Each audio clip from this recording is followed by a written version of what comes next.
Capitol Report is a production of Senate Media Services.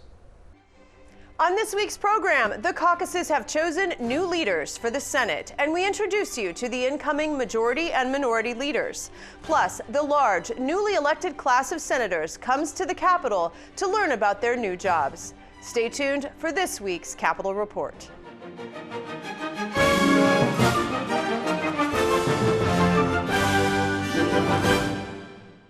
Welcome to this week's program. I'm Shannon Loehrke. As a result of the midterm election, the DFL will control the Senate with a one-vote majority, 34-33. Last week, the newly elected and re-elected DFLers gathered to begin organizing themselves for the 2023 legislative session, including electing a majority leader, president of the Senate, and chairs of the Tax and Finance Committees. I have the honor and privilege to be the new Senate Majority Leader. I take that role very seriously. I take it seriously and with great dedication to the state and to my colleagues to make this work. We were given the trifecta, and we are here to show that we are ready to lead. One of the reasons why I want to be president, one is because I believe I have the skills and qualifications by which to navigate the rules and tradition and balance that with how do we make sure that we're having a robust discussion on our Senate floor to benefit Minnesotans.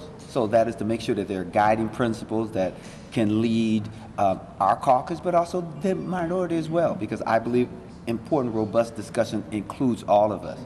And even though I have the skills and qualifications, it was not lost on me that Minnesota has never had a Senate president of color. I will be serving as his partner, the Senate President Pro Tem. I'll be very active on the floor, helping members with their bills and understanding the rules. We have very many new members, and we want to make sure when they go to the floor that they're going to be well prepared in presenting their bills. In addition, I've served on the tax committee in both the House and the Senate for decades, actually. 4 years in the House as the tax chair, and now after 20 years in the Senate, I will be the tax chair. I'm honored to be selected by the caucus to chair the Senate Finance Committee, which I've served on for a number of years, and I'm excited. I think we can put together a good budget that reflects the values of the people of Minnesota, and is going to serve the people of Minnesota well, and intend to include the entire Senate, the entire caucus, everybody involved in this. And as both Leader Dziedzic and President Champion said, we do have a very diverse caucus, and I'm very excited to be working with them. Joining me now in the studio is the new Senate Majority Leader, Senator Kari Dziedzic. Thank you for being here. Thank you for having me here. First off, congratulations on your election to become the Senate Majority Leader. You were elected to the Senate in 2012 following a special election to replace Senator Larry Poggemiller, who was the Majority Leader from 2007 to 2011. Is there something in the water in your area of Minneapolis? I don't know if there's something in the water, but both Larry and I grew up in an area where there was a strong work ethic. It was a very working class family area, middle class family area, and we were both, it's an area where public service is important to everybody. Everybody gets involved in helping the community, and we had a lot of civic pride. And so I think it runs deep in Northeast and Southeast Minneapolis. What was your appeal to the caucus? Why do you think they chose you as their leader? We had a good discussion. We had a very, lots of questions on what we want to see happen. And, we had great candidates and great conversations with our neighbors at the door. And we heard a lot from Minnesotans. We heard that they want us to get our job done. That we have a lot of issues facing us, from people who can't afford rent. More people are going to the food shelves. People can't find childcare. They can't afford childcare. They want us to get things done. And Minnesotans want help. And we are ready to lead, and we are ready to step up and help Minnesotans, and we're just excited to do that. You noted in a recent press conference that the Senate DFL caucus is now the most diverse in history. You have 14 new members. 11 of those new members are women. Now the Senate DFL caucus is majority female, 19 women to 15 men. What does all of this mean? It's pretty exciting. It's very exciting. And it gets back to where, you know, women were stepping up and more women are stepping up to do the job. Our caucus looks like the state of Minnesota. We have a very diverse caucus. We have senators from International Falls to southern Minnesota. And we're just ready to lead. Everybody is excited. We want to get to work. We've heard our constituents, and we are going to continue to listen to them, work with the governor, work with the House, and get things done.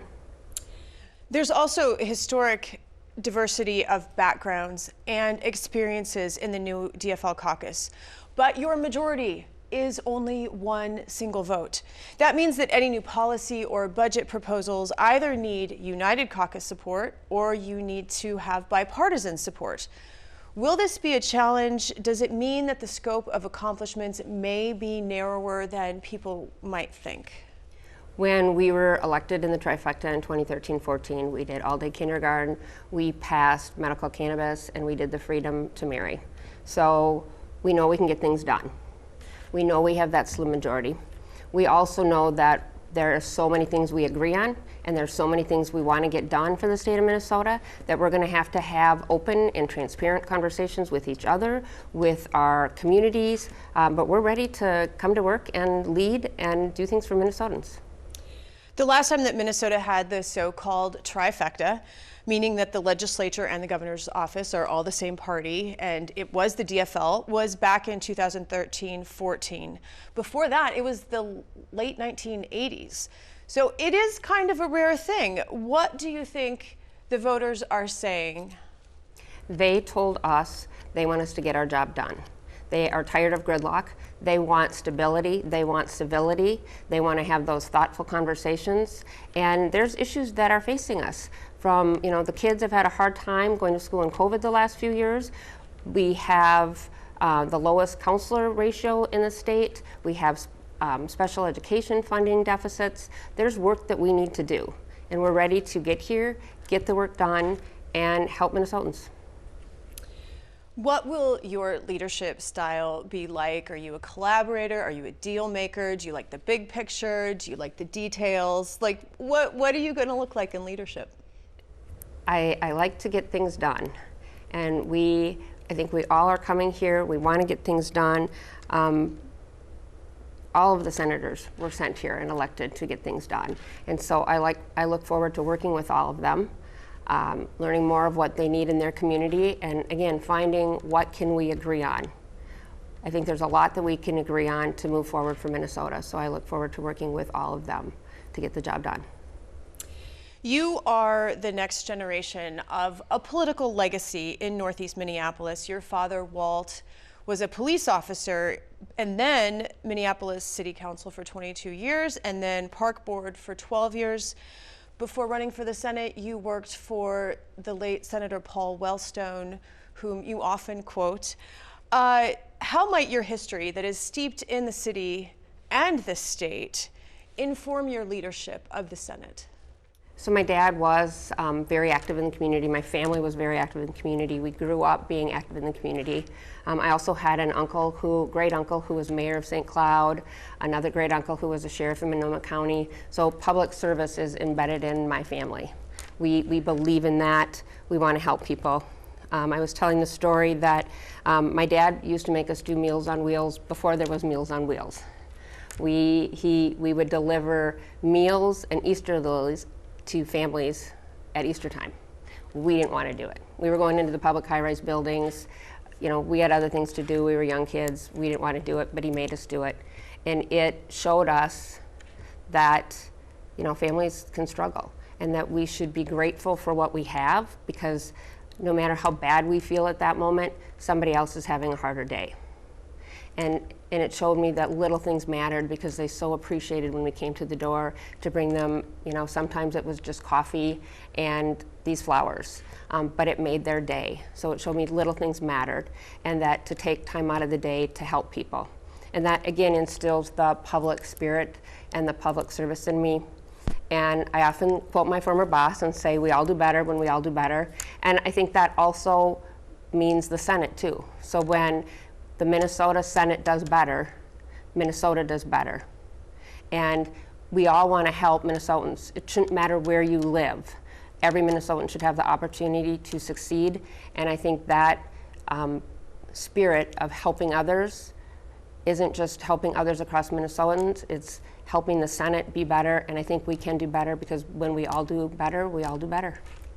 And so with that said, with your one vote majority, will you reach across the aisle? Will you still try to bring the Republicans along on some of the proposals, the legislative ideas in the coming session? I think, we had some agreement last year at the end of session, and unfortunately they weren't passed, so I think we'll kind of look at those. Sometimes we pass more bills. They're just not the sexy bills, but we do pass bills, and we're all sent here to help our constituents, and so, we have some things in the DFL that we ran on that we are going to move forward with from choice, starting with choice. Voters sent us here. That was a big, clear issue. So we're going to lead on those issues, but I think it's going to be a collaboration because all of us want to help Minnesotans.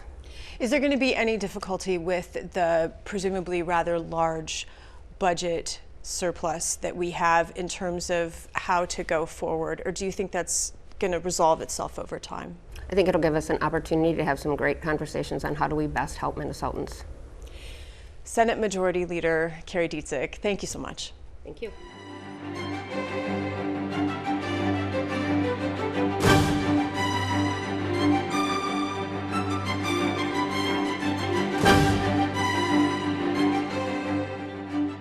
24 freshman senators-elect spent a day and a half at the Capitol this week for new member orientation.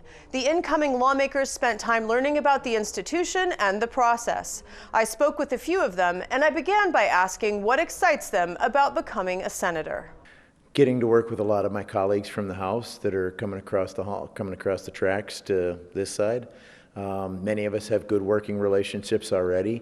We all come to this with our own viewpoints and sort of our things that we're passionate about, but the sense really of being a collaborative body of working together, working across the aisle, hopefully to get some things done for the community, but also for the state as a whole. I think, the opportunity to work together, work with folks in the House, I think excites me to solve some big problems. We've got some big challenges, so that sort of is one of the things that excites me. So much excites me, but the fact that I'll be able to carry things that are meaningful to not only the people in my district, but the state of Minnesota, and get to be part of that process of things that hopefully improve their lives. I'm really excited about our committee makeups and maybe having an opportunity to get a little bit more robust work done, since I'm one of 67 and not one of 134. You've been inundated with information these last few days. Maybe it's a little early in the process yet, but what do you think may be some of your key takeaways from this orientation experience? That I'm going to have to wear a tie every day. That's the jovial one, I suppose, but the key takeaway is that staff really is here to make our lives easier, better, make us the best legislators we possibly can. Relationships matter, and I think getting to know not only all of the freshmen, but all of the incumbents who are returning as well. We can't get anything done unless we work together. Working with the desk on, introducing bills, amendments, working with council on drafting that legislation, the deadlines. I mean, there's a lot of logistics that goes into legislating. That the Senate is not the House. I think that was reiterated over and over again, but I think it'll just be kind of a learning curve about the customs and traditions of this body and of this chamber, and I'm really excited to learn from people who've been here before. And also I think, there are a lot of new members of both the Republican and DFL party coming in, and so I think the culture will change with us as well. I think the biggest thing is the importance of staff, especially for a new senator like myself, having highly qualified people to guide me through the process and make sure that things don't slip through the cracks. Driving up to the Capitol for the first time yesterday and seeing that and thinking, I'm going to work there today. And, I hopefully retain that feeling every time I drive up to the Capitol. You're among a very impressive class of 24 incoming lawmakers. What from your own personal background do you think will be your contribution to the Senate? Well, as a 20-plus year teacher, I'll be able to contribute a lot of that background knowledge and education, hopefully, and growing up in a mining area, being able to bring that perspective about the value of mining to Minnesota. I have some experience in the U.S. Senate working in a federal agency and running a healthcare foundation, so I'm kind of a master of none, and I know a lot about, a little bit about a lot. I'm one of the few veterans. I'm one of the few people still actively serving in the military. We haven't found any in the past, but one of 2 meteorologists for the first time ever elected, so we've got our environmental issues covered. I am also a foster parent, which to my knowledge, no one else is. So I have a deep background in advocacy with children. I come in as a reproductive rights, health, and justice champion and advocate at a time when reproductive rights are being threatened across the country, Roe v. Wade obviously being overturned. I'm also one of the first Black women elected to the Minnesota Senate and the first out lesbian, so those life experiences will certainly serve me as well. And I'm trying to end childhood hunger. I'm hoping that my contribution can be expanding transparency and accountability. That's been a key theme of mine ever since I was first elected in 2016. And I'm a family law attorney and a mediator, and so I certainly gravitate maybe towards those sorts of issues, but I'm also concerned about things about healthcare, gun violence prevention, the environment, a wide range of issues that I certainly can't be expert on, but look forward to working with my colleagues on.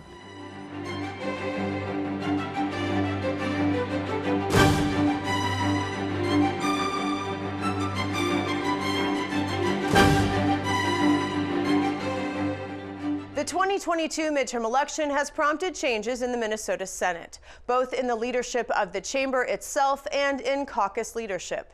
The Senate Republicans announced their new leader at a press conference last week. I have the honor of introducing myself. I'm Mark Johnson, newly elected Republican Senate caucus leader today. I am flanked by some of my colleagues who are also been elected to Senate leadership in that capacity. So we have Senator Bill Weber, Senator Karin Housley, Senator Justin Eichhorn, and Senator Coleman. We have really spent a lot of time here today going through what we believe is going to be a great session, organizing our caucus to prepare for a new role in the Minnesota State Senate. So we have a number of things that we want to discuss going forward. But a lot of our priorities are what we went out and we door knocked and we were talking to people. It's about getting the surplus back to Minnesotans. Minnesotans pay those taxes. Let's get that money back to Minnesotans. It's also about public safety. How do we make people feel safer? Mom's going to the store, dad's going to work. How do we make them feel safer? We also want parent and student success. That's a priority for us, and we are dedicated to ensuring that we do our part in making sure that the bills coming through the Senate reflect those priorities. Joining me is the newly elected leader of the Senate Republican Caucus, Mark Johnson. Welcome. Well, thank you for having me. Appreciate it. Congratulations on your election to lead the Senate Republican Caucus. What prompted you to throw your hat in the ring? Well, thank you, and first of all, thank you for letting me be on today again too. It's always an honor to be here. And so what prompted me to do that was Senator Miller had really wanted to step back from leadership. Once there was a change in who the majority was going to be taking over control in the Senate, so I just want to take a step back, spend a little bit more time with family and do some things within the district. So it's something that I've had an interest in for a while, but I wasn't going to be pushing or trying to get to that position. It opened up, and in all caucuses there's an opportunity to run for those positions. So I threw my name into the hat because I think we've learned a few things through this last election. There's ways that we can be working differently, not only within our caucus, but also with the other caucuses, with just state organizations in general, that we should be making some changes. And I've got some ideas, I got some things that I would really like to see happen within our party and so on. And so it's an opportunity to lead that effort. And so threw my name into the hat. People like the vision that I portrayed within that, and so we'll move forward now. Well, so that said, you were first elected to the Senate in 2016, and last session you were the deputy majority leader. Why do you think, you mentioned the vision that you proposed to your caucus, can you elaborate on why you think they chose you? Sure. Well, it's a lot about building trust. Within politics, you see it on TV where they're always fighting. They always highlight the times when you can't agree. But what you really need to be doing is building those relationships, building that trust, showing some leadership, showing the ability to do that job. And I hope over the last 6 years, I've built that trust with the members of my caucus and also the incoming new members. They've seen what we've been doing, they've seen the work that we've been doing. They like the direction that we proposed. So if they trust you, if they like you, they have the relationship with you, it's easier to maybe agree with the ideas and things that you may have. So worked really hard on building that over the last 6 years, and I think it paid off. And hopefully, this is just the beginning. Now I've got to actually put those ideas into action, and that's when the work really begins. The Senate Republican Caucus has a history of promoting women to leadership positions. Your caucus was the first in state legislative history to promote women to roles like Majority Leader, President, Finance Chair, and Tax Chair. Due to retirements and the results of this election, your caucus now has only 3 women, 2 of which will be on your leadership team. What message are you sending to Minnesotans? Well, I hope what Minnesotans are seeing is that the Minnesota Senate Republicans aren't looking for men or women or just that dynamic. What we're looking for is people who can step up and take those roles. The women that we've had in our caucus have been tremendous. You think of Karen Housley and Julia Coleman and the work that they've done over this election cycle. We're losing Julie Rosen, who's been just a phenomenal senator. Think of the things such as the Viking Stadium. There's also been the opioid things that she's been working on. Just a legend within. They have shown over and over and over the capability and the perspective that they bring.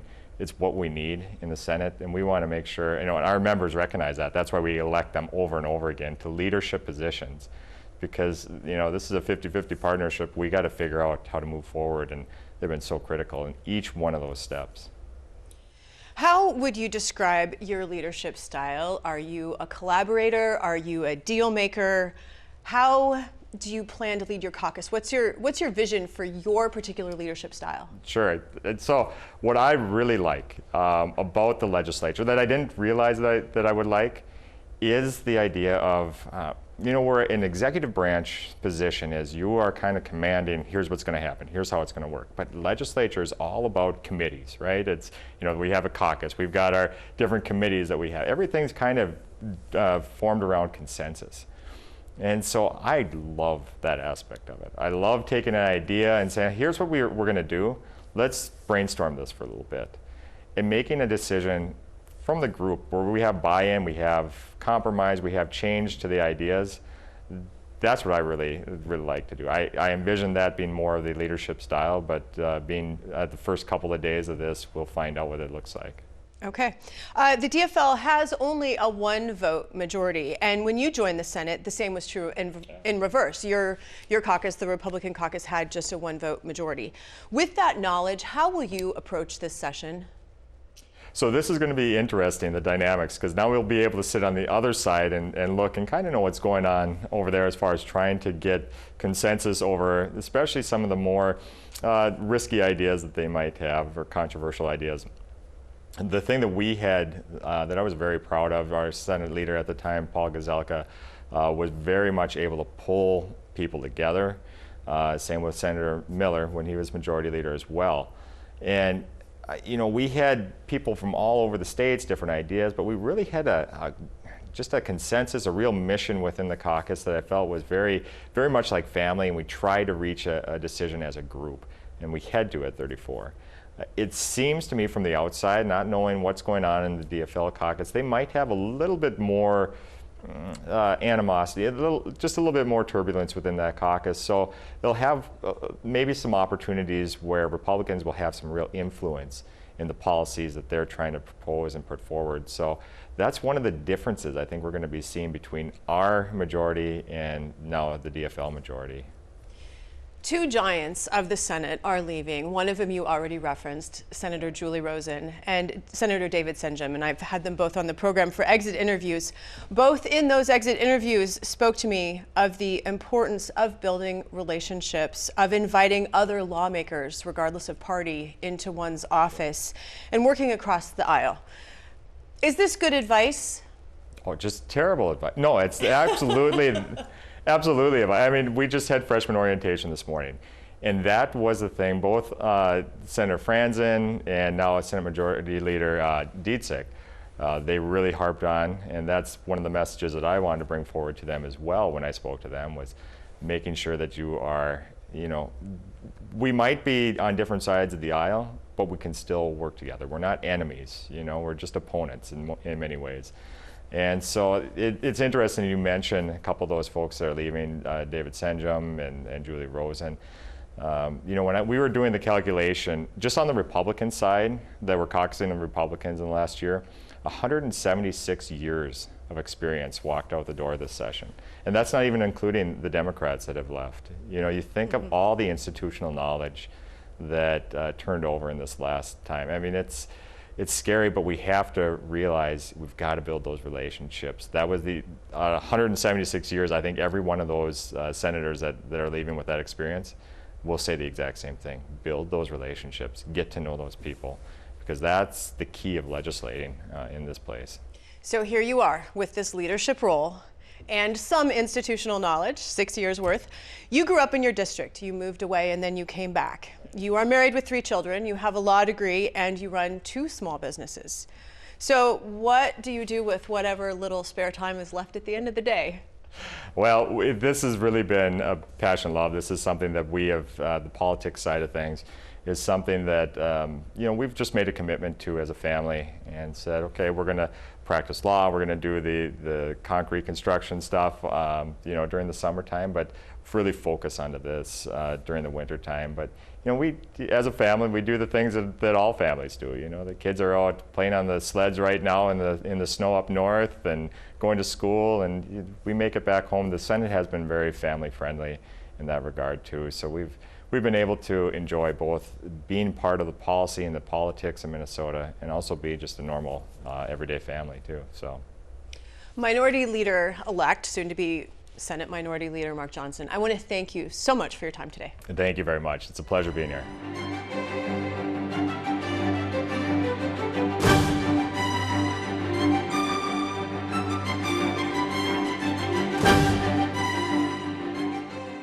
According to the Duluth News-Tribune, Minnesota was once again a national leader in voter turnout in the 2022 election, with an estimated 60.66% of eligible voters participating.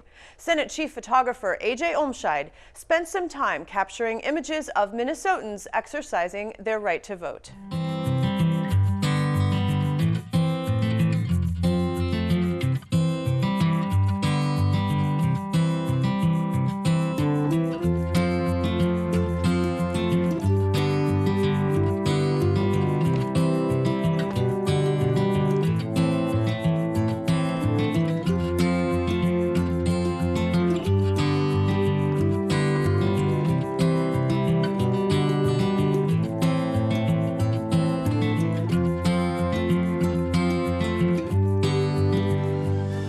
Join us again next week as we delve into more topics affecting Minnesotans. I'm Shannon Loehrke, and on behalf of all of us at Senate Media Services, thanks for watching.